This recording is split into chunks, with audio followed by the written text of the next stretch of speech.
may intensyon ng Diyos kung ang namamatay ay kanyang lingkod.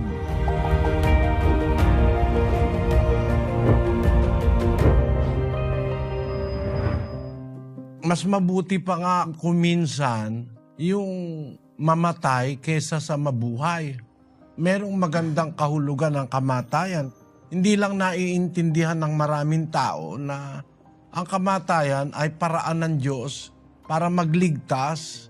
Kung minsan, kinukuha na ng Diyos para maligtas na, wag nang mahirapan, wag nang mapahamak, madaya, maligaw, maging adik, maging kriminal.